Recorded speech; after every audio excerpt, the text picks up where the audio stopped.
Os bosques e florestas não estão calados. Eles ainda sussurram as vozes da sabedoria dos antigos e te convidam a adentrar o território sagrado do Nemeton, o podcast da Ordem Druídica Ramo de Carvalho.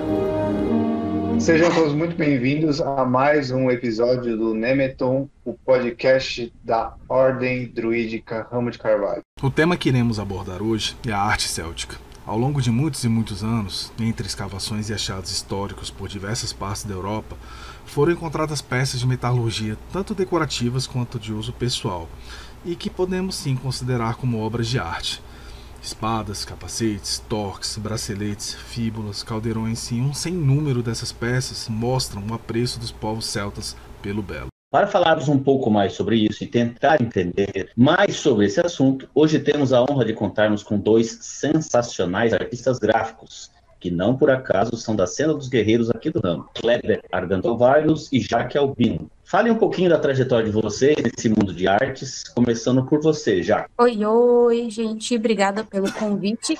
Apesar de eu ter deixado muitíssimo claro que a minha trajetória aqui com a arte, ela é puramente baseada em gnose pessoal, porque eu não tenho nem foco para estudar, igual o Kleber, mas tudo bem, né? A minha ligação com a arte, como eu falei, ela é bem ligada com a gnose pessoal, porque eu sempre fui muito criativa. E eu cresci num meio rural. E eu não tinha irmãos, não tinha vizinhos muito próximos, crianças para brincar. Então, assim, para não morrer de tédio, eu tinha que recorrer à arte de alguma forma. Então, desde que eu era... redundante falar desde pequena, porque eu sou pequena até hoje em dia. Mas, desde que eu era criança, eu sempre tive essa ligação muito forte com a arte. Então, eu fui crescendo e, à medida que eu fui encontrando os desafios da vida, eu fui encontrando também na arte uma forma de uma válvula de escape para não surtar, não coringar de vez. Então, quando eu comecei a estudar o druidismo, que eu vi que tinha essa ligação muito forte com a arte, também com a inspiração, eu fiquei muito encantada. Tanto que a minha primeira opção de senda, na verdade, não era a senda dos guerreiros, era a senda dos bardos. Só que aí, um belo de um dia, a dona Jaque descobriu que ser bardo não é só fazer arte, né? Que não é... Tem uma diferença entre você ser um artista e você ter a sua conexão com a arte, você conseguir se conectar através disso e você guiar outras pessoas a este caminho.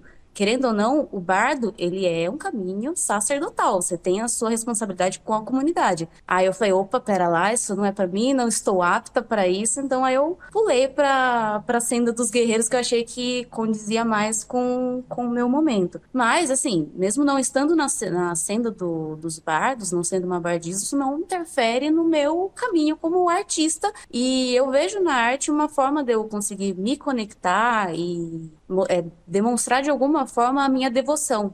Passo a palavra para o Kleber com o nome druídico dele, que é impronunciável. Só para fazer um adendo aí para Jaque, que no ramo de Carvalho, inclusive, tem ali algumas sendas que são as sendas não sacerdotais. Sendas, como é que chama mesmo? Parasacerdotais. Não, tem a parasacerdotal, que é o guerreiro, e tem as outras que não são devocionais. Devocionais, isso. Devocionais. Ah, tá, isso. Devocionais. E aí tem ali a senda do cultivador, a senda do feiticeiro e a senda do artesão. Então, existe, sim, algumas sendas que dá próprio para artes, assim, né? Mas, enfim, eu não faço parte dessas. Falando assim um pouco sobre mim, né? Bom, na verdade eu sempre amei assim as artes também na minha vida, né? Eu comecei desde criança assim, desenhando e não parei. Na adolescência assim eu passei a trabalhar como designer gráfico de fundo de quintal na época. E depois eu fiz curso técnico lá na Escola Pan-Americana de Artes, segui trabalhando como designer. E aí, vários anos depois, eu cursei artes visuais lá na Faculdade Paulista de Artes. E foi justamente nessa época assim que eu comecei a andar mais com a galera do Asatru, que eu não conhecia até então. Eu já conhecia paganismo, enfim, já fazia os meus corres assim na espiritualidade. Foi só depois de andar com essa galera do Asatru é que eu comecei a seguir mais o lado politeísta, né? Enfim, aí nessa época eu frequentava bastante eventos medievais, aí também entrei para o druidismo nessa época, justamente para o ramo de Carvalho. E aí acabei me engraçando aí com o artesanato, foi principalmente artesanato céltico. E acaba aí que ainda na faculdade eu fiz ali meu TCC baseado em arte celta, sobre arte celta. E a influência da arte celta na contemporaneidade. E assim, até hoje eu desenvolvo ali meus trabalhos, né? Quadros, ilustrações, artesanato em madeira, e também os famosos torques célticos, que eram basicamente assim grandes adornos colares e braceletes feitos de metais nobres, que os antigos celtas usavam como símbolo de honra e de glória, né? Só os maiores guerreiros e maiores reis. Mas os meus geralmente são feitos de cobre e de latão e de aço mesmo. São mais acessíveis. Então, por conta das descobertas arqueológicas, sabe-se que parte dos povos que conhecemos como celtas, né, cultura latênia, a cultura de Hallstatt, tinham na metalúrgica um apuro técnico e artístico acima de tudo o que estava acontecendo no mesmo período histórico. O que se pode falar sobre isso? Gente, entrou nessas partes muito histórica, acadêmica, nem precisa contar com a Jaque aqui. Kleber, manda bala, vai na festa. A minha função aqui é, no máximo, barrar você a hora que o seu TDAH te levar para respostas que fujam muito do contexto. Fora isso, pode mandar bala aí, tranquilissimamente. Poxa vida, né? Poxa vida, eu esperava que você falasse alguma coisinha e tal. Agora vai ficar só comigo. Ai. Eu falei, passa pro Kleber. Assim eu fico até nervoso. Uma fala, né? Se Vamos lá. Tecnicamente é uma fala. Sim, é o que eu tô falando. A minha participação aqui é a liga entre uma fala e outra do Kleber. Então, sim, os povos, né, chamados de célticos, eles, principalmente os gauleses, eles tinham muita habilidade com metalurgia, uma habilidade sem igual. Na verdade, não só os gauleses, né? Eu estou falando assim mais pela questão dos adornos e do início lá da arte céltica. Mas muitos povos assim célticos eram peritos em metalurgia, né? Inclusive os próprios pictos, que os romanos chamavam de bárbaros e tal, mas não, eles eram muito foda. E assim, eram uns trabalhos de metalurgia que eu arrisco dizer que deixaria embasbacado até mesmo alguns dos ourives mais fodas hoje em dia. Porque talvez algumas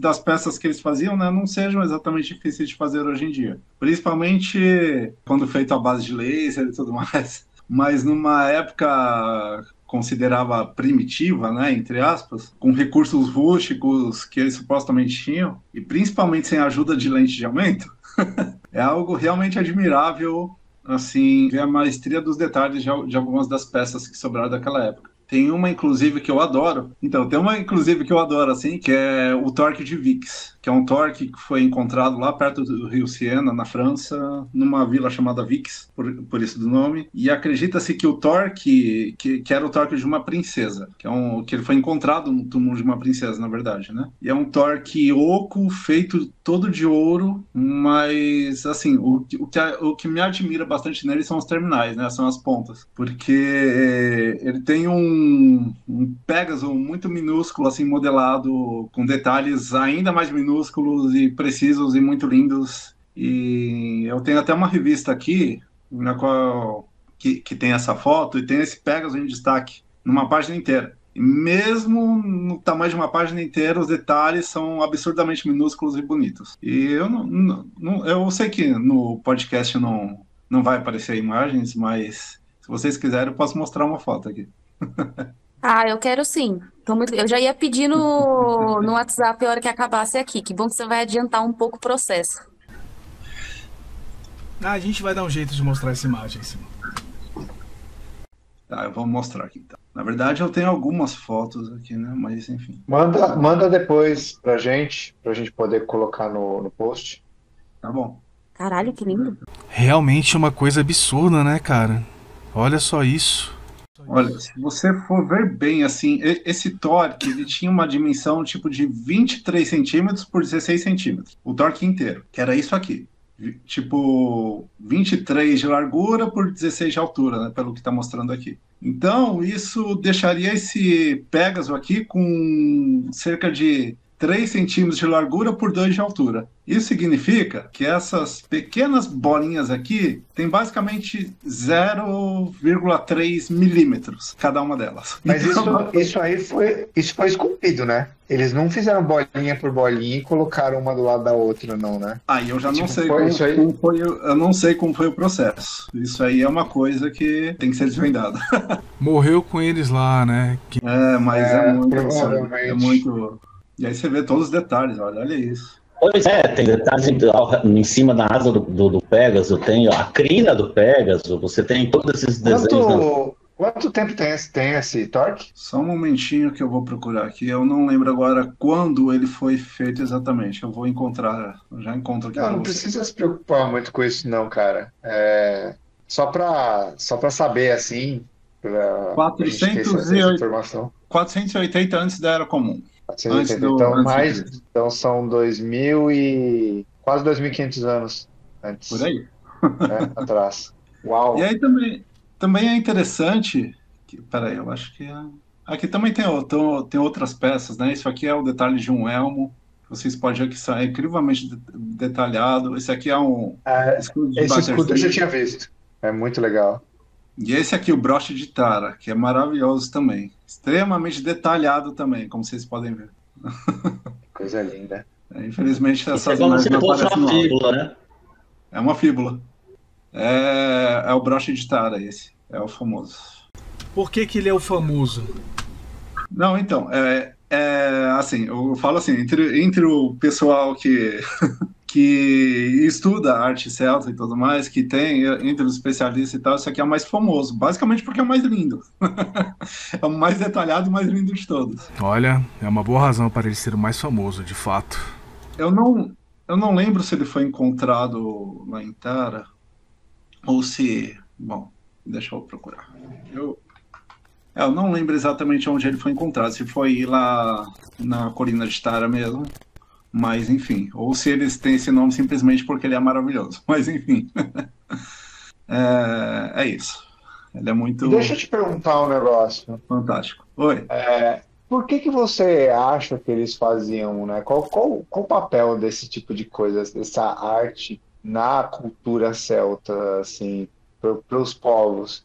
E quais outros tipos de arte que eles faziam, além da metalurgia que a gente está vendo, que é excepcional, assim, até mesmo os padrões da época, até mesmo os padrões de hoje, na verdade, né? Se você for ver, tecnologicamente muito apurado, né? Uhum. Mas, então, o que mais que eles faziam? E qual que é o papel disso daí, de toda essa arte? Olha, é difícil dizer exatamente todas as coisas que eles faziam, porque... as poucas coisas que sobraram pra gente sobraram justamente porque eram banhadas a ouro e metais e outros metais nobres, né? Tipo ouro, prata, bronze, enfim. E é basicamente por isso que sobrou que a gente tem essas evidências até hoje. E aí sabe-se também das roupas, né? Porque as roupas também costumam sobrar também, né? Nos túmulos. E o uso principal, acredita-se que eram usos relacionados, era usos assim de fins religiosos, né? Muitas vezes eram objetos ou que eram usados por reis e, portanto, eram tipo objetos de ouro, objetos de metais nobres, e eles duraram até hoje. E muitas vezes esses objetos eram enterrados com os próprios falecidos, né? Com as pessoas de sangue nobre. E era enterrado, geralmente, acredita-se, porque era uma coisa para ele levar para o outro mundo. Uma questão espiritual religiosa, né? Para que eles levassem aqueles objetos com eles para o outro mundo. Então, muitas vezes, um escudo que o guerreiro tinha era banhado a ouro, ou enfim, ou feito réplicas, enfim, para que ele levasse isso para outro mundo com ele. E outra forma também é que era muito utilizado como oferendas, né, para os deuses, para os espíritos. E essas oferendas geralmente eram jogadas em rios. Então, muitos desses artefatos são encontrados em rios muitas vezes, né, por causa disso. Até porque os celtas acreditavam que essa parte de fontes, rios, lagos, etc., era uma ida para o outro mundo, né? Exatamente. Se fosse possível classificar o tipo de arte que os celtas faziam, De que tipo seria ela? Essa é complicadinha, porque, na verdade, a arte... Como assim seria o estilo? Defina estilo. Barroco, dadaísta, esse tipo de coisa. Greco-romano, etc. e tal. Se você fosse colocar, definir impressionismo, expressionismo, esses movimentos artísticos, se a gente tivesse que pegar essa arte céltica aí e colocar dentro dessa caixa, como que a gente colocaria? Na verdade, muitas artes da antiguidade são simplesmente chamadas de artes da antiguidade. Ou, no caso, a arte celta seria literalmente arte celta mesmo, porque, enfim. Mas, assim, agora, se for comparar algum movimento artístico, um tipo de arte, assim, que é levemente semelhante, na verdade, porque, até mesmo porque esse movimento artístico acabou tendo... O movimento artístico, não. Esse tipo de arte acabou tendo influências dos celtas. A arte nouveau.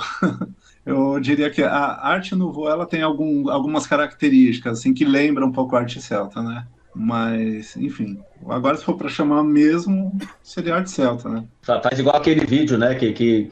Como você faz coisa? Por causa disso, né? A gente sobe já os créditos. Já foi, não tem muito o que responder. Mas agora, uma coisa que eu queria falar assim também, que a arte e celta são duas coisas complicadas de se definir. Porque tudo cabe em cima disso, né? Você meio que achou o gancho para a próxima pergunta, que é o seguinte: muito do que a gente conhece hoje como cultura celta, que vem dos celtas, né? Ela foi reavivada e ressignificada no século XVIII. Então, para além de mitos e ritualística, que as pessoas falaram, isso aqui é céltico, é celta, houve um resgate de diversos símbolos, né? Trisquere, cruz celta, nó céltico, parchel, o alfabeto ogâmico. Faz com que vocês acreditem que esses supostos padrões artísticos celtas que foram resgatados, apesar de não gostar dessa palavra, influenciem de alguma maneira a arte do século XVII para cá? Eu acho que influencia, sim. Eu acho que tem algumas coisas que influenciam, sim. Alguns desses símbolos, na verdade, eles entraram na arte celta de forma tardia, né? Alguns são até contemporâneos. Na verdade, apesar dos símbolos que você falou, não são necessariamente contemporâneos, né?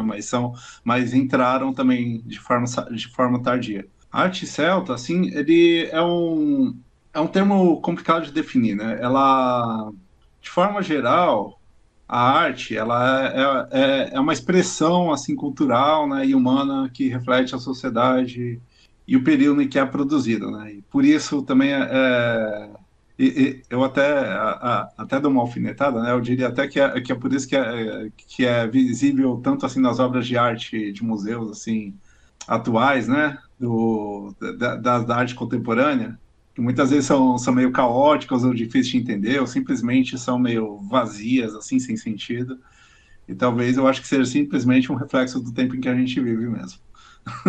E isso aí também se reflete, assim, tanto nas obras de arte quanto nos artefatos de culturas antigas, né? Sempre reflete, assim, a cultura e a sociedade das épocas.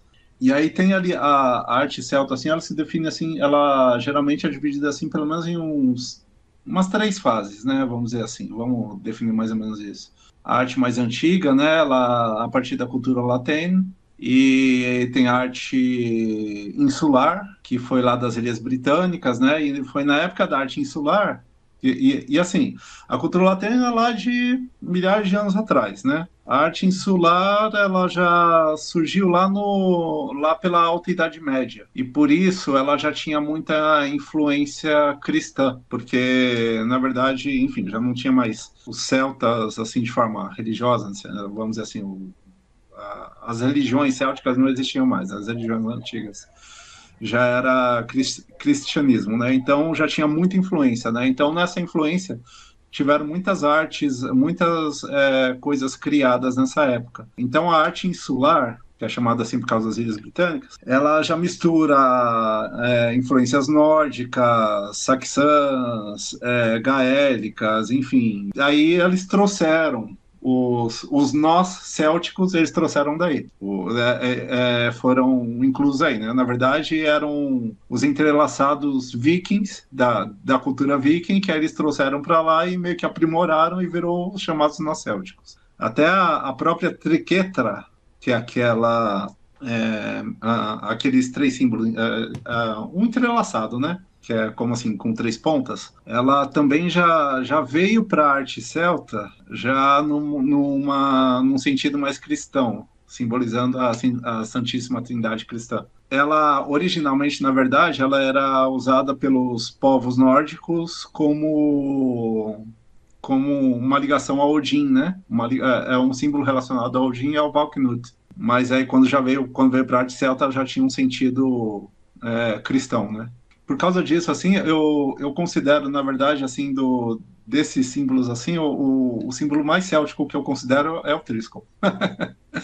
Porque esse, para mim, ele já foi visto, assim, em todos os países, assim, de povos chamados de célticos, sempre tinha algum tipo de Triskel que eles usavam, né, que tinha, assim, que sobraram em peças, em artefatos, em pedras, enfim.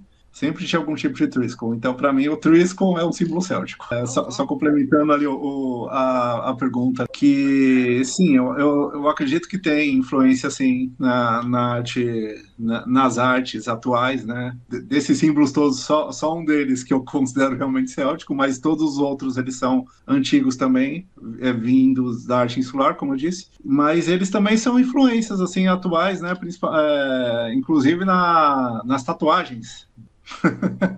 Entraremos nesse assunto. Com certeza, Né, Jaque?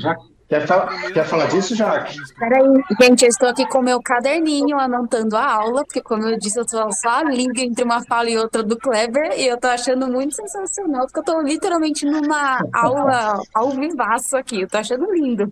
Até a pergunta do Neto, eu acho que serve para você também. Sobre as influências da arte céltica até os dias atuais? Na verdade, se você pode dizer que, já que nós estamos falando de arte, e a gente pode incluir a tatuagem nesse conceito de arte, se ela tem influência em cima disso. Olha, a minha visão ela é bem simples. Eu enxergo as artes antigas como se fosse uma pedra jogada no lago, e hoje em dia a gente é como se ainda estivesse reverberando várias ondas. Então, tudo que a gente tem hoje em dia de arte, querendo ou não, é um reflexo do que já teve de arte há muito tempo atrás, seja por uma questão de inconsciente coletivo, com uma questão de referência, de inspiração. Então, chega a ser insano uma pessoa pensar que não exista a influência das artes antigas nas artes contemporâneas, porque é de lá que a gente tira a inspiração, querendo ou não. Então, na questão da tatuagem, eu sei que já vai ser abordado esse tema um pouquinho mais para frente, mas sim, eu acho assim, que tem bastante influência, principalmente porque é impossível você pensar nos celtas, por mais que esse termo celta é meio chato, porque é bastante gente por muito tempo, então colocar todo mundo na mesma panela é bem complicado, só que é impossível você pensar nos celtas e você não lembrar das classiquíssimas pinturas de guerra, né? Então, é como se isso fosse uma escada. As pinturas de guerra estariam num degrau e as tatuagens estariam, sei lá, um degrau acima, como se fosse uma evolução dessa arte corporal. Que, inclusive, sobre pinturas de guerra, o Kleber pode também dar outra aula de 3 horas, tranquilissimamente. Que já Chegaremos lá. E depois você fala que não tem como contribuir, né? Aliás, fala nada. Você tinha uma pergunta, Gabriel, manda aí. Eu ia perguntar, né, dentro do que o Kleber estava falando sobre o Triskel, né, ser o símbolo que ele considera o símbolo celta por excelência. Então, a gente pode concluir que a origem do Triskel estaria entre os povos celtas? Porque a gente vê, por exemplo, a incidência dele, inclusive, entre os povos escandinavos também, talvez germânicos. O que você sabe sobre isso? Sobre isso exatamente, eu já acho difícil dizer que tem origem céltica, né? Por celta, assim, a gente, na verdade, subentende vários e vários povos que habitaram mais da metade da Europa durante um período de pelo menos 1.500 anos, falando de forma bem simplista. Então, tipo assim, é muita coisa, é muita gente e tal. E falar o que era ou não celta também é complicado. E, ao mesmo tempo, é simples, porque você pode dizer que tudo era celta, porque, enfim, 1.500 anos de história no continente inteiro. Mas eu acredito que, na verdade, era mais antigo, na verdade. Eu acho que vem de povos ainda mais antigos. Principalmente os Triscolls mais antigos que se tem, assim, ideia, assim, pelo menos dentre os povos célticos, né? São aqueles das pedras, né? Dos monstros tumulares lá na Irlanda. Inclusive aqueles de Newgrange, que são bem conhecidos. E justamente por isso que eu fiz a tatuagem. A tatuagem exatamente desse símbolo. Que é o símbolo que eu considero mais céltico e esse aqui seria o mais antigo. Mas esses povos, assim, já dizem que vieram antes dos celtas, né? Antes mesmo dos celtas habitarem ali a Irlanda, os gaélicos, né? Os povos... Alguns povos chamados célticos, outros povos poderiam já ter feito esses símbolos, entendeu? Poderiam já ter usado ele. E o símbolo da Awen, ele é moderno, né? O símbolo, moderno, né? É um conceito. É um conceito contemporâneo, já do século XVIII para cá, né? Do Renascimento Céltico para cá. Mas o conceito em si, ele é antigo. Só o símbolo que... o conceito é antigo. O conceito, desde os escritos mais antigos, já fala dos Awenidion, por exemplo, né? A galera que tinha os seus momentos, assim, de inspiração. Tem a lenda do Taliesin também, né? Aí, isso aí é bem velho. O conceito é antigo. O símbolo é novo, mas o conceito é antigo. A gente sabe que os povos celtas, eles ensinavam seus costumes e práticas, os aprendizados dentro e fora da espiritualidade de forma oral, né? De forma oralizada. E por não haver registros originais, muita coisa foi compilada a partir dos monges copistas, né? Que modificaram bastante coisa. Então a gente não sabe, ou se você saberia, né? Ou teria ideia de como pode ter sido o lado musical entre os celtas. Sabemos que a gente que tem uma classe sacerdotal, que é especializada em poemas e canções, que são os bardos, e as músicas de temática celta atuais, elas conseguem reproduzir o que seria, ou é apenas uma apropriação do nome celta, como várias outras coisas que se usam, que tudo é celta, né? Então, é bom lembrar, né, o que a gente basicamente, 80% do que a gente está falando até agora, que boa parte do que a gente tem, por ele ter sido reestruturado, vamos falar assim, através dos moldes cristãos, então até mesmo a nossa concepção do que eram os bardos, é muito difícil saber se está certo ou errada. Que, um bom exemplo disso, se daqui, sei lá, uns 1000 anos, alguma sociedade futura for, sei lá, fazer uma escavação onde tinha um parque da Disney. Provavelmente a gente vai entrar nos próximos livros de história como um bando de adorador de um rato gigante. E a gente sabe que não é bem isso. Então, assim, é muitíssimo complicado falar, era celta, era isso, celta era aquilo, porque a gente não tava lá para saber, né? Então, a minha visão pessoal quanto a isso também é muito polêmico falar sobre música celta, né, de bardo e tudo mais, porque, vamos pegar um exemplo aqui do Brasil. Se você pega músicas atuais, brasileiras, isso é falando de um país só, as músicas do nosso país, de hoje, de 20 anos atrás, de 50 anos atrás, é muito diferente uma coisa da outra. A evolução da música, ela é muito difícil de acompanhar. Então, se fala de música celta, é muitíssimo complicado, porque pode ser que a gente não tenha a menor ideia de como era realmente aquilo. Pode ser que tinha 355 mil estilos diferentes, é bem complicado. E agora, voltando aqui pro foco, né, dos bardos, é legal que tenha, assim, esses movimentos, né, de as músicas folk, que tenta retratar o que foi a musicalidade, ou essa classe, né, de levantar a tradição através da arte. Mas é aquilo que eu comentei no começo. Só ser um artista, ele não é suficiente para ser considerado bárdico. Então pode ser que hoje em dia o que a gente tem como concepção de ser um bardo tenha responsabilidades muito diferentes do que era naquela época. E também podemos levar em consideração que os bardos, eles não precisam necessariamente estar atrelados e engessados na música e poemas. A gente tem 1 trilhão de formas de arte e de manter a tradição viva através da arte. Não necessariamente precisa ser só através da música. Só que é aquilo, o bardo ele não é só um artista, ele é, acima de tudo, uma ponte entre esse mundo e o outro mundo, porque ele é uma classe sacerdotal. Então, pode ser considerado vários tipos de arte, como uma arte bárdica? Sim, mas qualquer artista que faça artes que tenham como inspiração a sua devoção, né, à cultura celta, é considerado bardo? Não, porque a profundidade ela é diferente entre você ser um artista devocional e um bardo, porque as responsabilidades que essa classe traz para si, ela é mais profunda. Deixa eu só fazer uma pergunta rapidinho antes de passar para o Kleber. Então você disse que o bardo ele é um artista, mas ele é um artista que possui, vamos dizer assim, a arte dele é completamente espiritual. Ela é ligada à espiritualidade e à comunidade, à ancestralidade, tudo ali, né? É isso que você está falando. É diferente de um artista que, por exemplo, eu posso ser um artista, posso ser da comunidade druídica, mas se eu não for um bardo, é diferente. Né? Olha, eu tenho um ótimo exemplo. Eu faço músicas devocionais, eu coloco nas minhas músicas a minha fé. Então, tem músicas que eu escrevi pra rua, tem músicas pra Morrigan, tem música pra Vaélico, mas eu não posso ser considerado uma bardisa, porque o bardo, ele não faz só arte, ele, através da arte, ele tem o seu papel de guiar as pessoas ao outro mundo. Então, eu enxergo como por exemplo, não sou uma bardisa, mas eu consigo colocar a minha devoção e a minha fé nas artes que eu faço.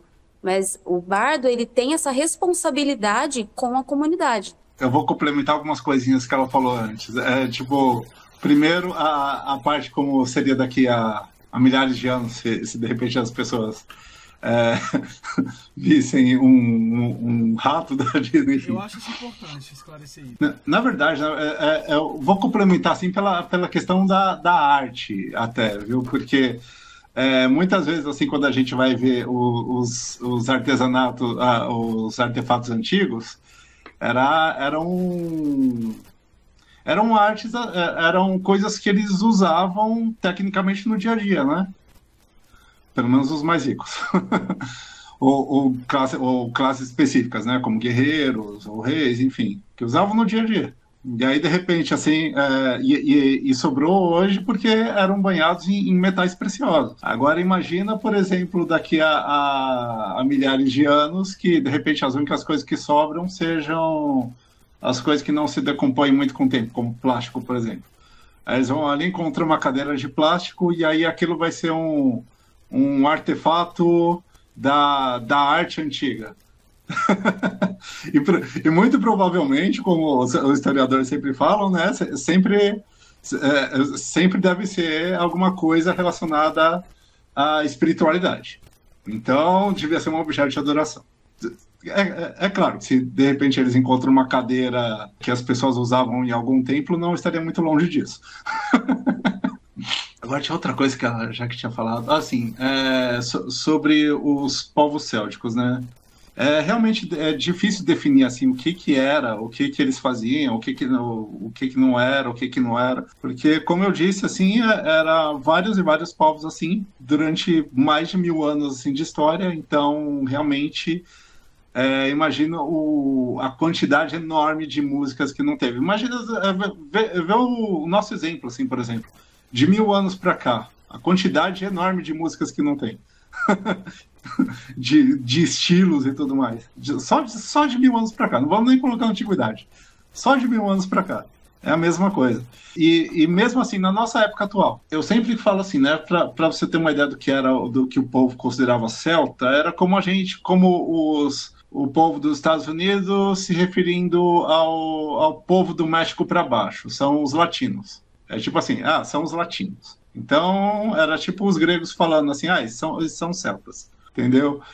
Ou a gente mesmo, quando se refere assim ao povo da África, muitas vezes, né? Porque muitas vezes, assim, do jeito que a gente fala, a gente se esquece que a África, na verdade, é um continente inteiro, não é um país só. Então, tipo assim, são vários e vários países com várias culturas diferentes, várias etnias e várias línguas diferentes, que tem ali suas etnias em comum, suas línguas em comum, suas religiões em comum, mas não são a mesma coisa. É a mesma coisa dos celtas, a mesma coisa dos latinos.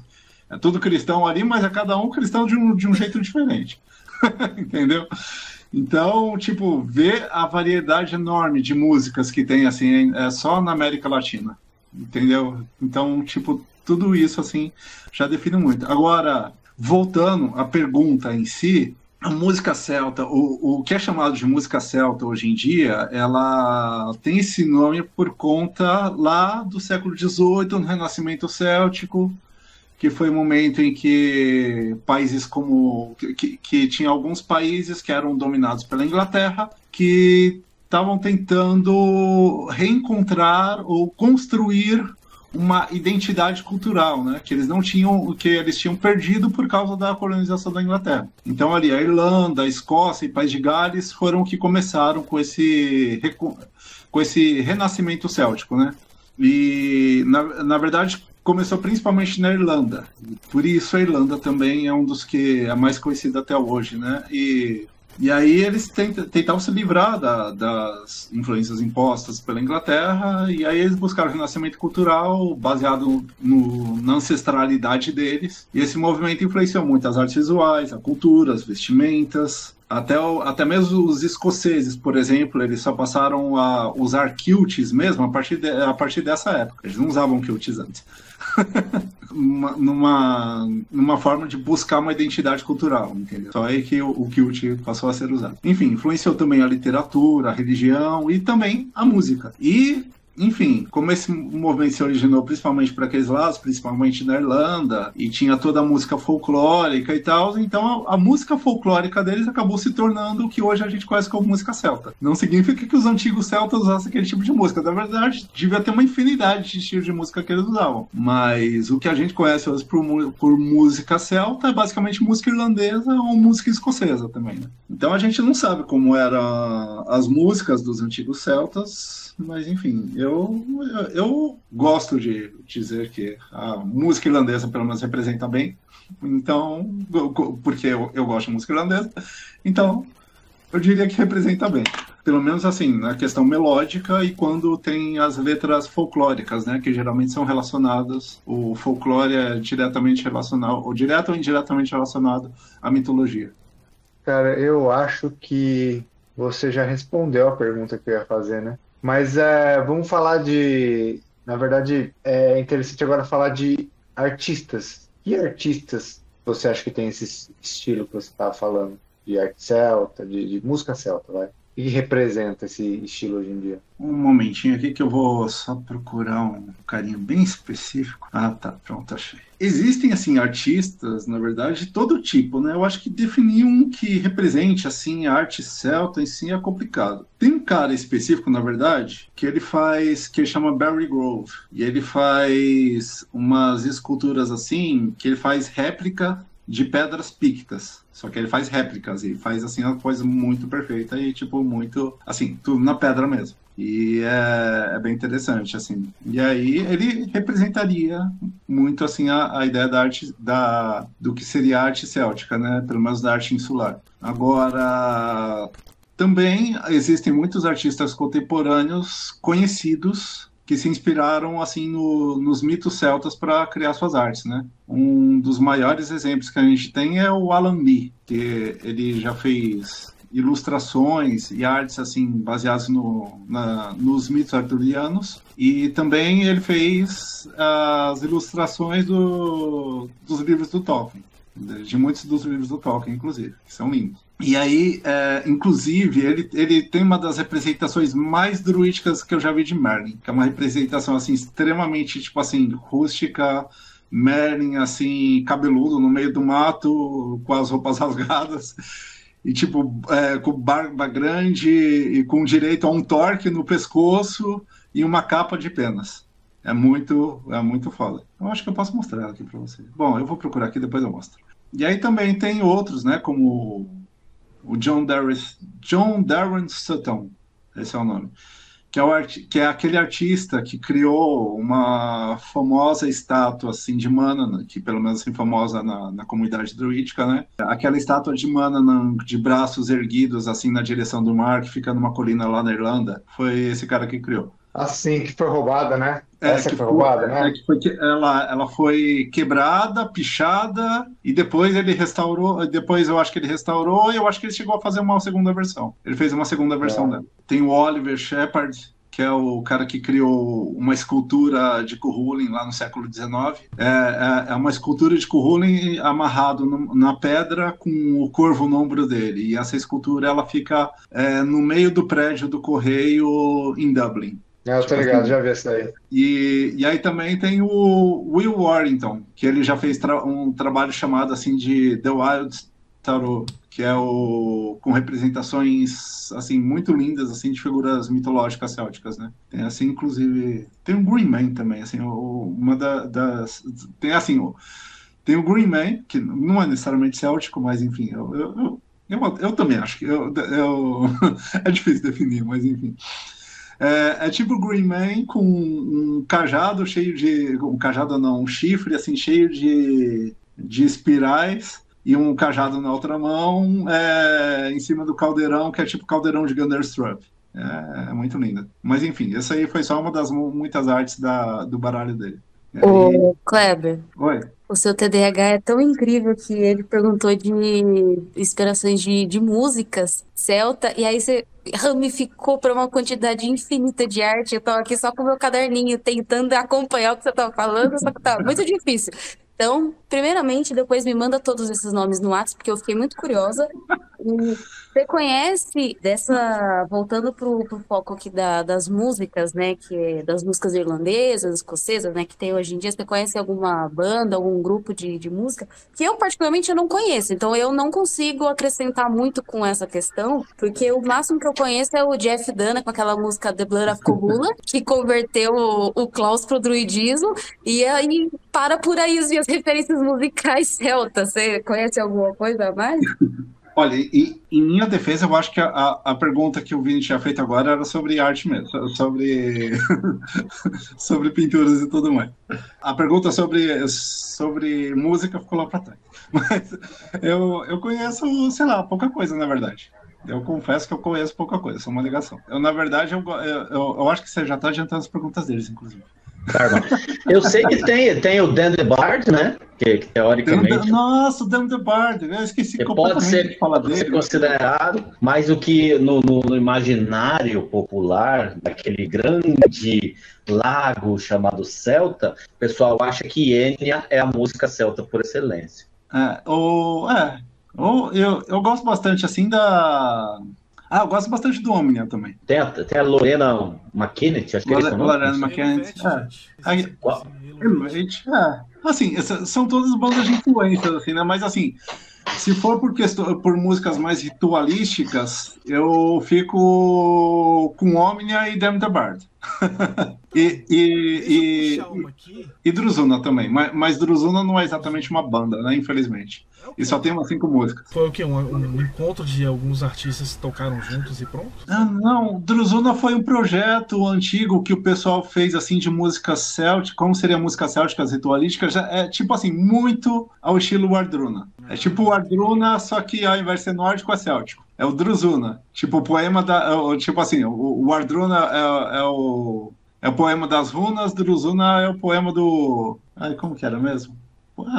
Enfim, o poema do Carvalho, não lembro agora a tradução exata. Mas, enfim, é essa a ideia, entendeu? E, tipo assim, só que eles só tinham umas 5 músicas e eu nunca mais ouvi falar deles depois disso. Mas era legal. Aqui uma polêmicazinha bem rápida, né, desse tema. Eu tava até falando com a Juliana Bodoguena hoje, inclusive, né? A gente foi lá no show, né, do Wardruna, inclusive. Né? O Matt Sagres estava lá com a gente também. E a gente estava comentando que, né, tem uma banda que a gente adora, tenho certeza que vocês gostam também, que é o Heilung. A gente adoraria que ela viesse. E eu escutei, né, por aí, que eles também teriam algumas influências célticas, né? E aí ela, não sei o que, eu acho que tem mesmo, porque eu vi um Cernunos num clipe, aí apareceu algo depois num outro lugar que parecia ser um Wogan e tal, e aí ficou isso, a gente ficou de procurar mais confirmações disso, mas enfim, se for verdade, tá aí uma banda que eu acho que merecia muito estar nas referências aí. Qual banda que é? Hailung. Raimundos? Não, Hailung. Ah, tá. Não, meu Deus, tá tão ruim essa minha voz. Vocês não estão me entendendo, não, gente? Tem Se não uma soltasse uma dessas, curiosidade. não seria o Kleber, né? Pior que eu tava aqui pensando em qual música do Raimundos que faz referência aos celtas. Acho que eu tava me demorando nesse momento. O Ter João Pessoa. Meu Deus. Então, tem uma curiosidade, a gente tá juntando tudo, né? Tem uma artista chamada acho que é Bambi Tung, que fala o nome, que é o nome dela. Ela é irlandesa, né? E aí ela foi se apresentar lá como é que é o nome? Aquele competição europeia que vários artistas de vários países competem todo ano. É uma super competição. Eurovision, acho que é. Eurovision, isso. E ela colocou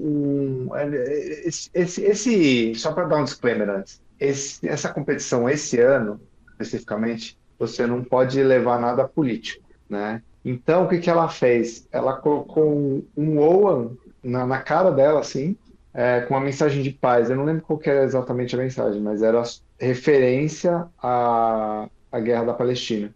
E a apresentação dela foi muito foda também, né? Ela ficou, se não me engano, em terceiro ou quarto. Ela não ganhou, não, mas, pô, merecia ganhar, né? Oh, que interessante. Cara, procurem depois a apresentação dela no Eurovision, é muito foda. Passa o nome dela. Eu vou passar. É Bambi Passa o link, Tung. Vinícius. Passa o link Passo. aqui no chat, Uhum. que Passo. facilita. Passo, mas vamos tocar o barco. Tô vendo aqui. Eu já passo, já. Voltando um pouquinho aí para responder ali o Gabriel, eu acho que o Heilung, ele representa também. Eu acho que ele pode estar na lista. É que o Heilung ele é mais eclético, né? Ele é mais. Eu posso brincar assim que seria mais ecumênico no sentido pagão. Porque assim, eles não fazem só referências a celtas, né? São músicas relacionadas célticas, mas sim, eu acho que sim. Acho que é interessante também. Tinha outro também que eu agora estou tentando lembrar o nome. Será que era o Heilung mesmo? Bom, enfim, vamos passar para a próxima. Agora uma questão que pode soar polêmica. Nós poderíamos dizer que a pintura corporal que era atribuída aos povos celtas, de alguma forma acabaram por se transformar nas tatuagens modernas? Ou a gente poderia dizer, ou desconsiderar isso, porque sabemos que há uma forte cultura da tatuagem também no Extremo Oriente? Então, vamos lá. Sobre isso, é legal a gente levar em consideração que, às vezes, o mesmo símbolo, arquétipo ou, sei lá, qualquer outra coisa que se manifesta em uma parte do mundo, às vezes se manifesta geograficamente em outro canto que não tem nada a ver, mas que tenha algumas semelhanças, que nem as pirâmides ou algumas divindades com algumas características arquetípicas. Então, assim, o fato de ter a cultura da tatuagem mais forte em um ponto do planeta não elimina o fato de que em outro canto do planeta algum movimento de algum povo possa sim ter influência.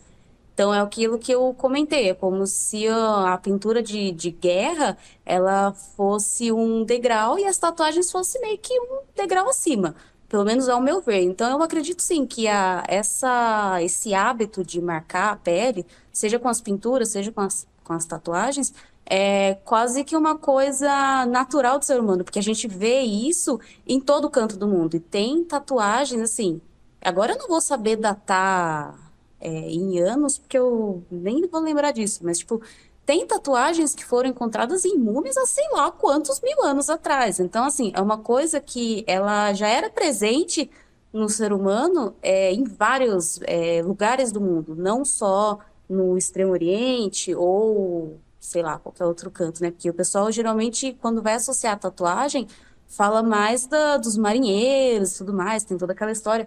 Mas eu acredito sim que essas pinturas de guerra celta, elas têm sim uma influência no que a gente tem de tatuagem hoje em dia também. E torno a falar, em questão de pinturas de guerra celta, o Kleber, eu tenho certeza que ele consegue dar uma belíssima de uma aula aqui pra gente, que já sabemos que ele tem um estudo bem aprofundado nisso. É complicado falar sobre pinturas antigas celtas, porque a gente não tem como saber, né? Diferente das peças de metal e as pedras e tudo mais, a pele do povo não dura muito. Mas eu não posso falar muito, na verdade, não. Eu posso falar mais sobre o simbolismo dos artefatos. Simbolismo não, né? Sobre as artes assim que tinham os artefatos, mas não necessariamente sobre as pinturas corporais que eles faziam, e muito menos sobre os significados delas, infelizmente. Eu gosto, assim, tipo de pensar que muitas das artes que eles faziam nas pedras ou coisas assim, talvez fossem as pinturas também. E muitas vezes as pessoas até representam os pictos dessa maneira, né? Tipo, com alguns pintados com alguns dos desenhos das pedras, né? Mas também a gente não dá para saber qual o significado das pedras e, enfim, muitos o pessoal no máximo sabe quais eram os animais que estavam ali escritos, com exceção de um específico que é chamado, que o pessoal chama de Fera Picta. E esse aí eu tenho certeza, na verdade, é o monstro do Lago Ness. Porque a primeira pessoa, assim, que supostamente teria avistado o Lago Ness, o monstro do Lago Ness, teria sido São Columba. E as pedras pictas datam depois da época que ele teria vivido. Então, as pedras pictas mais antigas. Então, eu tenho a minha teoria de que a Fera Picta, na verdade, é o monstro do Lago Ness. Mas, enfim, não dá pra gente saber, né, como eram as pinturas exatamente. O máximo que eu posso falar, assim, foi justamente o que eu escolhi tatuar, foi o Triskel.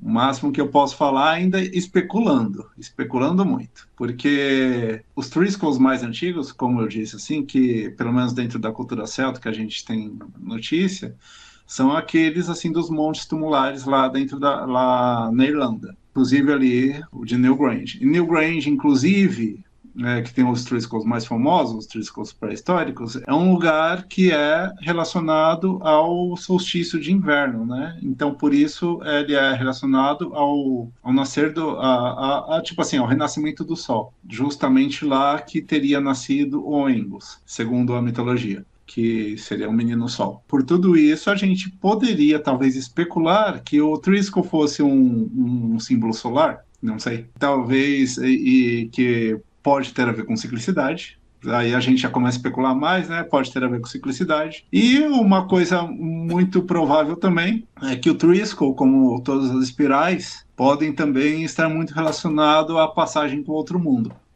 mundo. Porque não só em Newgrange, havia espirais assim em pedras, esculpidas em pedras em outros lugares também, outras grutas assim que enfim, hoje em dia fazem parte de fazendas, enfim, fica ali perdida, abandonada, e aí essas grutas sempre seria tipo um túmulo, ou túmulo de várias pessoas, ou de uma pessoa, ou de várias pessoas. E são conhecidas, assim, na mitologia celta, como entradas, como os Xi, né? O Xi era chamado tanto de fada, mas também era um nome que se referia aos deuses, mas também se referia aos lugares onde os deuses habitariam, as colinas. E essas colinas, as entradas delas, seriam essas colinas, né, que seriam os Xi, nas entradas delas costumam ter essas espirais. Então, pode muito bem ser alguma coisa de conexão com outro mundo, talvez de, sei lá, uma coisa tipo de ligação com outro mundo, como dizer assim, você está passando para o outro lado agora, ou talvez seja uma coisa de proteção para impedir que alguma coisa de lá venha para cá, não sei. Seja como for, eu acho que é um símbolo super válido, seja um símbolo solar, de ciclicidade, ou símbolo de proteção, ou um símbolo de conexão com outro mundo. Qualquer um deles eu acho válido e é por isso que eu escolhi como tatuagem. E é só isso que eu posso falar sobre a pintura, o simbolismo de tatuagens célticas. Uma pergunta assim que eu acho que vai ser fácil, penso eu. No trabalho artístico que vocês dois desenvolvem, né? Cada um com a sua particularidade, quais são os símbolos ou arquétipos ditos celtas que são mais pedidos? E aí, Kleber, você vai deixar eu responder primeiro? Você tem anos-luz de mais trabalho artístico do que eu. Vai lá, pode começar. Eu vou começar então, porque a minha resposta com certeza é bem mais curta que a sua. É que também eu não tenho muito tempo dentro da arte a ponto de ter um parâmetro de coisas que as pessoas mais pedem. Mas uma coisa que é mais notável, que é até engraçado, que teve um EBDRC que eu voltei muito, assim, extasiada. Foi o primeiro que eu participei, conheci um monte de gente. Quando eu voltei pra casa, eu voltei tão biruleibe das ideias, que acho que uma das primeiras coisas que eu fiz foi pegar a minha maquininha de tatuagem e sair tuchando um monte de espiral azul pelo meu corpo, porque sim, só porque sim. E aí eu gostei tanto que aí, a partir disso, as artes que eu fui fazendo, eu sempre coloquei algum detalhe, alguma espiral, alguma coisinha azul que representasse essas pinturas de guerra celta. E por alguma razão, as pessoas acabaram atribuindo esses detalhes específicos à minha arte. Então, alguma das vezes que algumas pessoas pediam arte pra mim, ou inspiração de tatuagem, alguma coisa assim, acho que a aspas simbolismo mais forte que teve foi justamente desses padrões azuis aleatórios espiralados. É o que, pelo menos na minha arte, é o que eu vejo mais presente. E espirais de um modo geral, né? Que inclusive é uma coisa que eu já notei que nas artes do Kleber tem muita presença. As espirais. Sempre tem um monte de espiral escondida em todas as artes que o Kleber faz. Ou pelo menos todas as que eu vi, né? Exatamente, eu gosto bastante de espirais. Vou até mostrar um aqui para vocês agora. Essas artes aqui, por exemplo, todas as últimas ilustrações que eu fiz, né? Todas sempre tem alguma espiral no meio. Ou tá escondidinho, ou tá lá longe, ou tá em algum lugar. Por exemplo, esse aqui, por exemplo, que é uma arte relacionada a uma história de fantasia africana, eu ainda coloquei espirais em algum lugar. Ainda dei um jeitinho. Eu gosto bastante das espirais. Eu costumo usar as espirais mesmo quando as pessoas não pedem. Muitas vezes também o pessoal costuma pedir assim, triquetra, ou símbolo da Alwyn, ou então nós célticos também, né? Assim, às vezes colocar um detalhezinho na cabeça de um bichinho do Torque, aí pede para botar uma Alwyn, uma triquetra, uma espiral, ou então em algum quadro, assim, pede para fazer os nós célticos e por aí vai. São esses. Minha resposta foi curta também. E a Jaque me chamou de prolixo na cara dura. Lene? Mentira, que exagero. Depois, Kleber, tu assiste uma série chamada Uzumaki, na Mac, baseado nos quadrinhos de terror japonês. É porque o primeiro episódio da série fala sobre espirais. Não sei se tu já viu, é uma viagem. Eu nunca cheguei a ver a série, mas eu já vi os quadrinhos, eu não sei se é desse aí, mas provavelmente que era, não sei, era a Espiral do Horror, uma coisa assim. E era tipo assim, era de terror, era umas coisas muito bizarras. Era tipo espiral para todo lado. Muito bizarro. Tem uma espiral que a menina tatua na testa e a espiral ela absorve ela mesma. É uma viagem muito louca. Isso aí para mim é a melhor definição do que no RPG de Lobisomem Apocalipse eles chamam de a espiral negra. Eu confesso que eu vou levar uns 3 dias pra entender isso que a Aline falou, da espiral. Minha mente tá num looping eterno aqui, tentando visualizar. A cena tá um pouco complexo, mas eu acredito que um dia eu chego lá. Não, se tu vê o episódio da série, é uma animação toda preto e branco e todo como se fosse de lápis carvão. É uma viagem. Todos os episódios são assim, mas essa da espiral é uma loucura. Você fica, oi? Eu não tenho memória suficiente para lembrar o nome depois. Então, se ninguém mandar, daqui 10 minutos eu nem lembro que a gente falou sobre isso.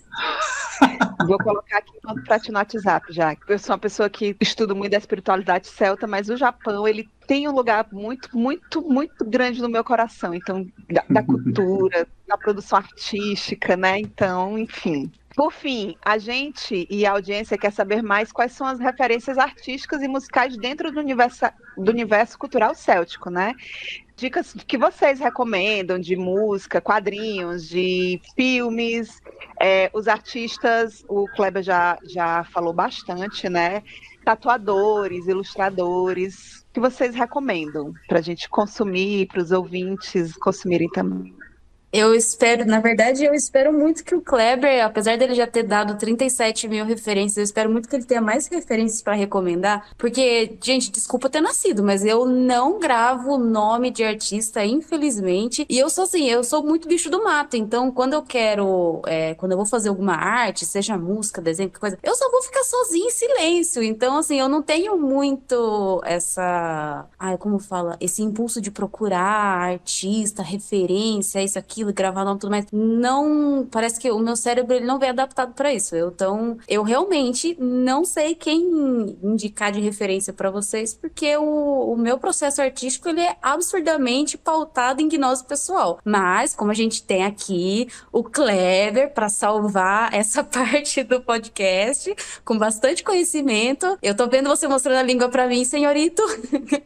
Kleber, por obséquio, dê mais referências pra gente aqui, apesar de que ao longo do podcast ele já falou bastante, né? Tem algumas das referências que eu já passei, né? Na verdade, que eu gosto bastante, sim, do Alan Lee, do Waddington e tal, e, enfim, das bandas como Omnia, Damn the Bard, ou Rei Lung também, como o Gabriel falou.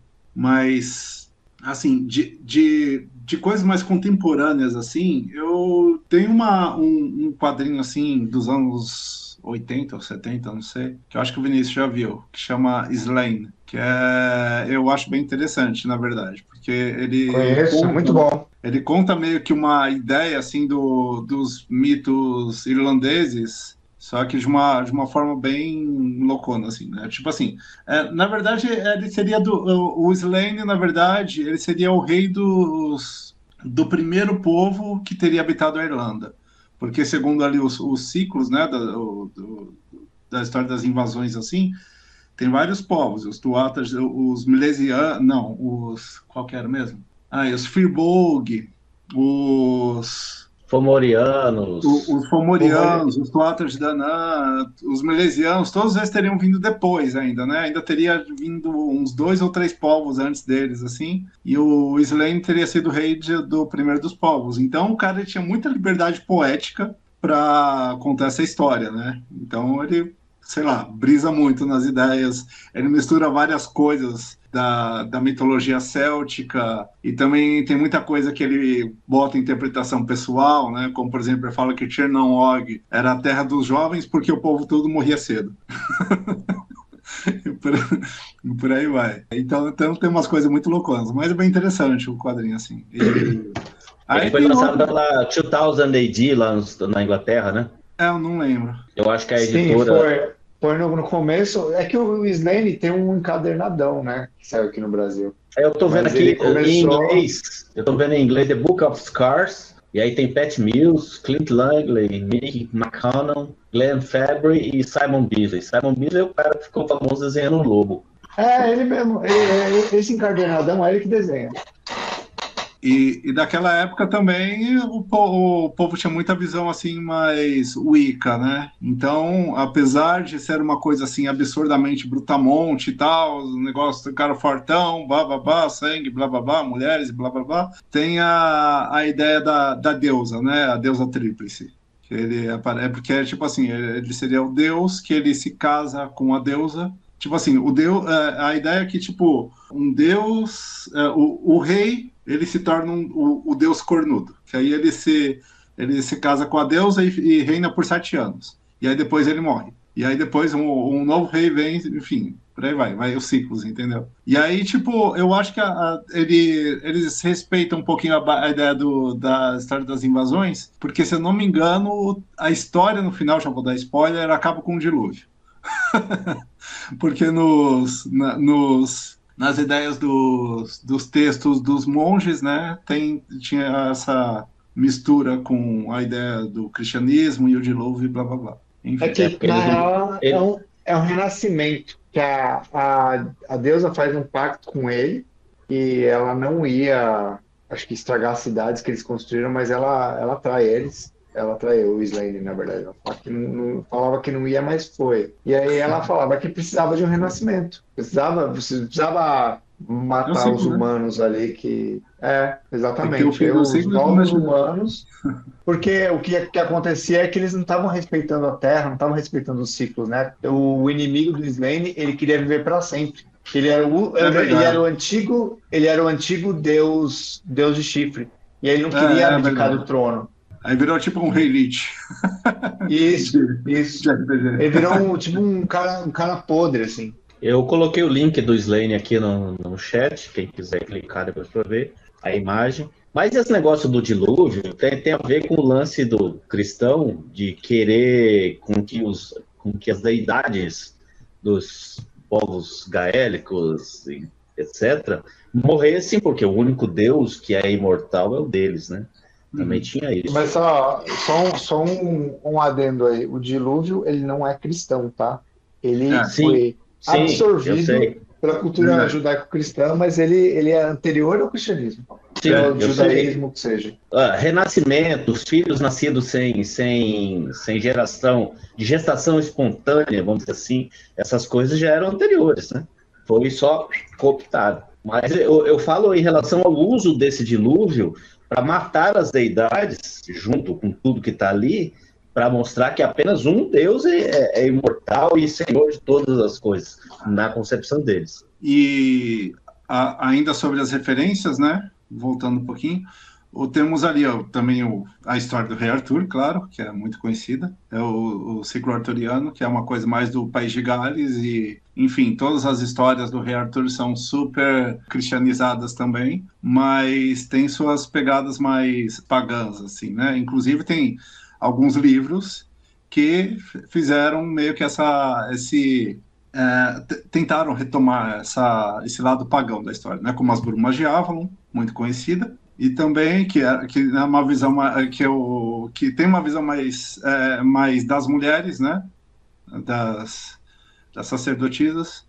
E enquanto tem um outro também que é o Bernard Cornwell, que ele fez ali as Crônicas de Arthur, que nesse caso eu acho que já é uma visão mais masculina da história. que não, que assim, não é a mesma história das Brumas de Avalon, obviamente. É uma outra visão dos mitos arturianos. Uma visão meio que histórica, por assim dizer. E eu achei muito interessante, achei muito louco. Eu gosto bastante. Aí também tem ali outros que o que a gente pode colocar, o famoso Único e Eterno Rei, do T.H. White também. É um livro bem famoso que conta a história do Rei Arthur. Ou a gente também pode falar sobre... Já que você citou, tem uma saga nos quadrinhos também, que saiu no fim dos anos 70, começo dos 80, que conta o mito arturiano com o Rei Arthur renascendo no seria o futuro, quando precisasse. É um quadrinho antigo. E aí, Camelot 3000. Isso, Camelot 3000. E aí o Rei Arthur é o Rei Arthur. Ele mesmo renasce do túmulo dele. Mas os outros cavaleiros já estão renascidos como pessoas comuns. E aí eles são, entre aspas, eles são arrebatados, sei lá que palavra eu posso usar, para relembrar quem são originalmente, entendeu? Nossa, e aí é muito louco. Mas é muito louco, e é uma obra fodida de boa. Muito bem escrita, muito bem escrita. Parece prólogo de anime. Mas parece meio bobinho assim a descrição, mas é bem adulto, viu? Não é tipo, não é PG-13, não. Aí tem ali de quadrinhos ainda, né? A gente pode citar o famoso Asterix e Obelix também, que a gente não sei como ainda não citei. Enfim, tem ali o de filmes ali, eu tô com as listas aqui, né? Tem ali Excalibur, que é bem conhecido também, que era Tristão e Isolda, que tudo era baseado no ciclo arturiano. Aqui, ó, eu tenho uma das edições, eu achei aqui nos meus gibis antigos, tá meio arregaçado. Essa aqui é a capa da edição final. Mostra a coroa do Arthur, o Excalibur, os símbolos. Mas eu vou abrir aqui só para mostrar. Aqui, ó. É que teve reedição disso aí? É muito legal, essa coisa é muito legal. Não teve reedição não, Vinícius, mas tem uma galera pedindo na internet que vire série, né? Seria a melhor representação da época dos contos arturianos, né? É, Eu botei um link aí para ele... vocês baixarem, se quiserem ver todas as revistas. Pô, legal. Valeu. Gente, eu tenho outras referências aqui que dá para passar também. Claro, tem os filmes ruins também, né? Que é aquele do A Lenda de um Guerreiro, tem outro da Rainha da Era do Bronze, que na verdade eu não lembro se era ruim, mas o pessoal fala bastante. O pessoal não fala muito bem. Aquele do Rei Arthur lá, com o Clive. Como é que é? Clive Owen. Ai, que é e tem a Keira Knightley também, que é um Rei Arthur meio ruim pra caramba. Realista. Mas é meio Então. Artórios. Isso, aí vamos falar de coisa boa também. Tem ali o filme Valente da Disney e tem ali o The Secret of Kells, Segredo de Kells, são bons. Que aqui no Brasil veio como Uma Viagem ao Mundo das Fábulas. Não, tradução do nome absurdamente nada a ver, mas enfim, o Segredo de Kells, que é tipo que assim, não é muito de mitologia, mas eles usam bastante do folclore, né? Da Irlanda e tal. Tem o outro ali que é o Wolfwalkers, o The Song of the Sea, tudo da mesma produtora, né? E aí eu acho lindo, todos os filmes dessa produtora eu acho lindos. E aí isso aí é estúdio Ghibli europeu, mano. É tipo isso. E aí de música, a gente também pode falar de... eu tenho uma lista aqui de pessoas que eu esqueci. Tem o Riverdance, né? Que é uma banda irlandesa, do pessoal, enfim, grupo de dança. Celtic Woman também, que é muito conhecido. E na Galiza tem lá o Carlos Núñez, por exemplo, o Luar na Lubre, que são tipo músicas folclóricas da Galícia, né? Que são galegas, né? E, enfim, tem ali de folk metal tem ali o Elevate, o Suidacra, por exemplo. Tá vendo, gente? É por isso que eu fico passando a bola pro Kleber. Ele tem muito mais coisa para passar. Sabe o que acontece? Você pode falar também, pô. Sabe o que acontece? É porque eu fiz um TCC sobre isso, então todas essas coisas estão no meu TCC. Sim, eu tenho plena ciência disso. Eu não tô só passando a bola porque eu não quero falar, além de que realmente eu não tenho muito o que falar, é porque eu sei que você tem bastante embasamento para ficar falando por horas sobre isso. Vai que é tua, garoto, vai na fé. É que ficou tudo anotado aqui, então eu tô usando cola aqui. Eu já fiz um monte de anotações aqui baseado no TCC para fazer o podcast, já tô com o TCC aberto, então tem muita coisa que eu tô lendo aqui e tô vendo assim, é verdade, tem esse cara, olha só. Agora, se for só de cabeça, eu não ia lembrar nada, não. Assim a gente vai encerrando o podcast. Quero agradecer aos convidados, toda a audiência e todo mundo, os apresentadores, todos envolvidos. Muito obrigado, pessoal. Bom, não só despeçam-se, mas também façam seu jabás, tá? Verdade. Tipo, os trabalhos de vocês e tal, né? Tatuagem, banda, enfim, tudo. Rede social. Vamos ver. Eu tô sem site no momento, né? Então, complicado. Tem ali a página no Instagram, né? Um de ilustrações. E tem, enfim, o meu pessoal também. Eu vou procurar aqui, eu já falo. Mas, enfim, eu quero agradecer, pessoal, pela oportunidade, né? Então, muito obrigado, valeu mesmo. E eu espero que eu tenha conseguido falar tudo de forma clara e não ter sido muito prolixo, porque prolixo eu sempre sou. Enfim, eu vou procurar aqui meus contatos, eu vou passar para a Jaque. Ai, gente, obrigada também pelo convite aqui, apesar de que eu acho que eu já agradeci no começo do podcast, eu vou agradecer de novo, que eu achei legal. A mesma coisa que o Kleber falou, eu espero também não ter sido muito prolixa, né? E eu tenho certeza que 80% das minhas falas passa pro Kleber, mas tudo bem. Ainda assim, obrigada pela oportunidade, foi muito legal como sempre, conversar com o senhorito Kleber é uma aula, né? Depois eu espero que ele mande para mim todos os 37 mil nomes que ele falou ao longo do podcast, que eu não vou lembrar, e nem vou saber escrever, porque com certeza a escrita ela é bem diferente da pronúncia. E para quem não conhece, eu tenho uma banda chamada Adverse, e a gente está trabalhando no primeiro álbum, e todo esse primeiro álbum ele está sendo construído a partir de algumas simbologias, algumas figuras da mitologia celta. O Instagram da banda acho que é @adverse death metal, alguma coisa assim. O meu Instagram é Jaque Albino, eu também sou tatuadora, apesar de que eu tô há um tempo parada, mas eu pretendo voltar em breve, que é uma coisa que eu gosto de fazer, tatuagens inspiradas em alguns simbolismos celtas também. Principalmente nas pinturas de guerra, né? As espirais azuis e tudo mais, é uma coisa que eu gosto bastante. O meu Instagram de tatuagem, ele tá abandonado, então eu não vou nem passar. Então eu vou passar só o meu Instagram pessoal, que é @jaquealbino. E lá de vez em quando eu posto sobre as bandas, sobre algum desenho aleatório, sobre tatuagem, é isso. Mais uma vez, obrigada, gente, pelo convite. Obrigada, Kleber, pelas aulas. Agora eu vou te passar de novo a palavra aqui para você falar os seus Instagrams, porque você, como pessoa que não é muito ligada à rede social, é lógico que você não ia lembrar de cabeça a sua conta do Instagram, né? Mas tudo bem, é isso aí. Mas, ó, todos os links vão estar no card, viu? Não precisa ficar decorando o Instagram, não. A gente vai colocar tudo, vai marcar vocês lá. É isso aí. E eu queria só dizer que a Jaqueline deu a ideia de fazer uma figurinha que agora eu vou criar, que é Passa pro Kleber. Virar meme. E virou piada interna também, né? Quando a gente não souber de alguma coisa, vai ser Passa pro Kleber, independente de quem é a pessoa próxima. Meu Deus. Bom, gente, eu só tenho, na verdade, no meu Instagram atualmente. Eu tenho o Instagram mais profissional, que é de ilustração, mas ele também anda parado. Eu raramente entro, infelizmente.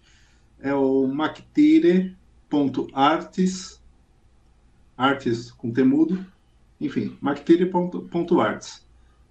E para quem não sabe, se pronuncia Mactire mesmo, tá? Não é Mactire nem Mactire, é Mactire. É porque é uma pronúncia irlandesa, não é inglesa. Então, é Mactire, é do jeito que a gente lê.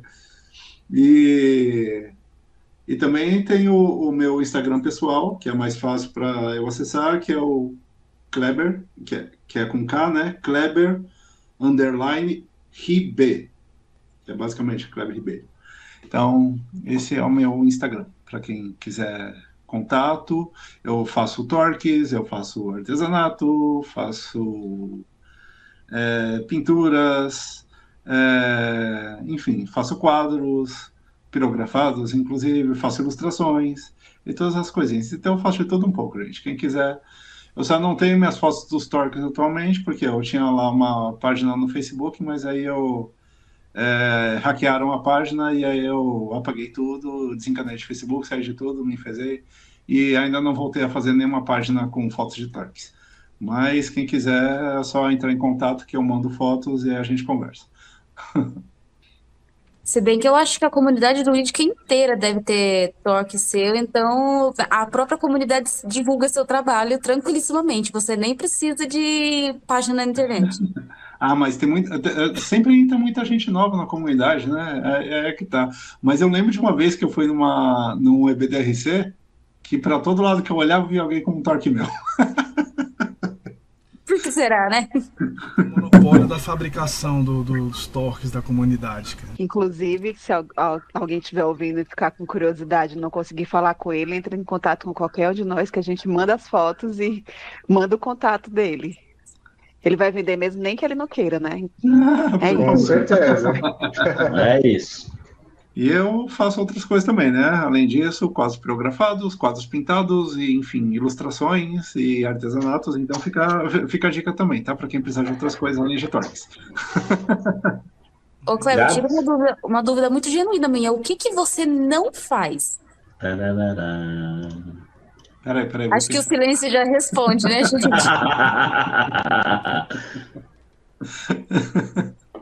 Acho que tatuagem já, que tatuagem ele deixou pra ti. É verdade, verdade. Bota minha maquininha na mão dele e você vai ver se não sai umas maquiagens brabíssimas. Não, mas por enquanto, entendeu? Ele faz a ilustração, mas quem tatua é tu. Então, acho que por enquanto ele tá te dando esse espaço para ser só seu, único, exclusivo. Ele não é tatuador porque a gente mora longe, senão eu já tinha enfiado a maquininha na mão dele já. Não sei, eu nunca tive coragem de começar a fazer tatuagens e tal. Eu não sei. Eu sei que é uma coisa muito simples, e a Jaque falaria que é muito simples. Vocês estão querendo dizer que o Kleber é o Rodrigo Hilbert da comunidade? Sim, praticamente isso. Eu tô boiando. Mas você cozinha? Você cozinha? Se cozinhar, pode ser. Cozinho. Então pode ser. Você monta sua própria casa. Quando constrói uma ópida? Uma o quê? Eu acho que o Kleber, eu acho que ele não é presente na internet o suficiente para entender essa referência, mas eu vou mandar para ele alguma coisa para ele ficar por dentro. Me explica o que é ópida, talvez eu consiga. Pô, ópida é aquela construção celta, pô, das vilazinhas. Aquela não. redonda, não é ópida o nome disso? Na verdade, eu não sei. Eu acho que ópida já é romanizado. Eu conheço os castros, mas os castros eu ia dizer Castro. são Castro ou Caer, né? Na Ibéria, né? Isso. Em Portugal. Não, nas insulares é Caer. São os Caeres. Na Irlanda. Caer na Irlanda. Na Inglaterra também. Mas tudo bem, eu consigo cozinhar enquanto eu faço isso, sim. Até porque quando você está construindo alguma coisa, você precisa cozinhar para comer e tal, e continuar fazendo. Então eu consigo. Parabéns, você é o Rodrigo Hilbert da comunidade. O Kleber, ele faz a própria farinha de osso de galinha, então ele é assim. Então... Não, eu só fiz osso de galinha uma vez, só, quer dizer, farinha de frango só fiz uma vez. Mas é possível, sim, gente, é possível. Uma farinha extremamente proteica. É claro que nada vegano. Mas eu gosto bastante de cozinhar. Eu já fiz vários tipos de receita. Eu sei fazer receitas low carb, sei fazer receitas sem gordura também, se precisar. Eu sei fazer receita para qualquer tipo de dieta. Tá vendo? Qualquer coisinha, passa pro Kleber. Eu tentei avisar desde o começo, gente. Vocês demoraram para pegar a ideia aqui, hein? 2 horas depois que vocês tacarem é complicado, hein? E é com essa grande descoberta de que a gente tem um verdadeiro Lug dentro da comunidade que a gente vai encerrando aqui. Vamos agradecer pela presença, gente. Valeu mesmo. E lembrar que toda sexta-feira a gente tem um episódio novo no Nemeton. E certamente a gente espera rever vocês aqui no Nemeton futuramente. Valeu demais pela presença, obrigado por terem comparecido. E aos que estão nos ouvindo, até uma próxima. Um abraço. Abraço, gente. Boa noite, boa tarde, bom dia, independente do horário que vocês estão escutando, né? Obrigada pela sua presença. Que a sabedoria ancestral esteja sempre com você. Nos encontraremos novamente em nossa próxima viagem pelas florestas do Nemeton Podcast, uma produção da Ordem Druídica Ramo de Carvalho.